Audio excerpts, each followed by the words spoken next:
I'm scared, but I can't keep it a secret anymore. I told today.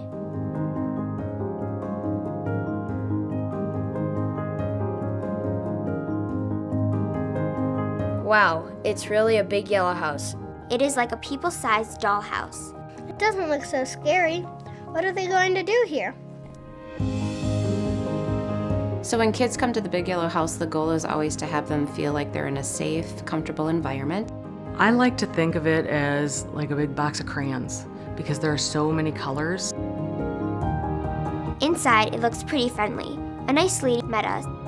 The kids that come to the Big Yellow House have experienced some sort of trauma. It may be sexual abuse or physical abuse, neglect, witness to domestic violence. We played a game. It was fun and made me feel better.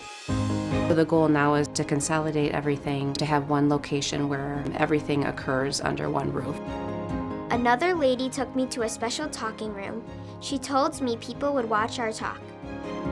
Forensic interview is a neutral fact-finding interview that's defensible in court. The child and I are in the interview room, and then the investigators sit in what we call the observation room. Investigators typically include a social worker from the County Department of Health and Human Services and a law enforcement detective. She told me what I had to say was really important. I really want to minimize the number of times children need to retell the story. It can be traumatic for some kids to talk about it. They all said I was brave and that if things felt too hard to talk about, I could just say stop, and we would stop. When we record the interview, we're memorializing the child's statement. They're able to use body language to describe what happened, and it really takes away the need to imagine what might have happened because a forensic interview elicits such detail in a comfortable environment that there's no doubt about what the child is saying is the truth. I thought I would be afraid to tell, but she made me comfortable and safe.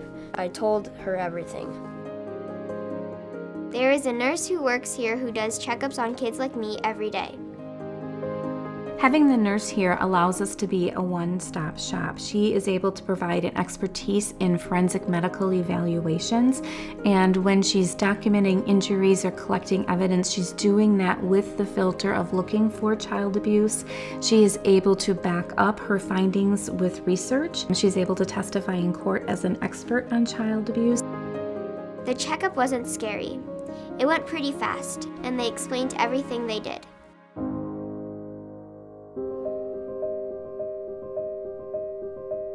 It's important for a child to be able to identify their feelings, find coping skills to be able to deal with their feelings. I met another nice person. We even played a game as we went up the stairs.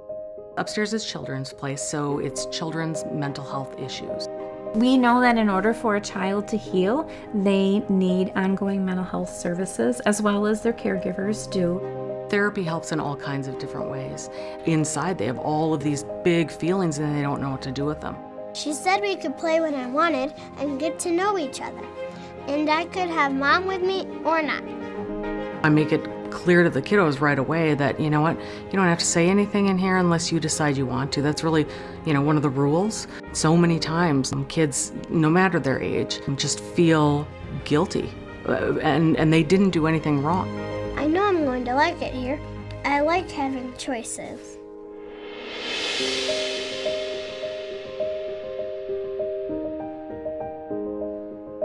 The mural in the waiting room really represents hope. It represents pulling back the curtains of darkness and the sad things that have happened in children's lives and looking out into the future where it's brighter. I think when one door closes, the next one opens. It's all part of the process. They can look at the world in a whole new way. It's beautiful to watch that. Absolutely beautiful. I wish that for every child. I came here sad and scared. But now I am not scared anymore. It really feels like things are going to be okay.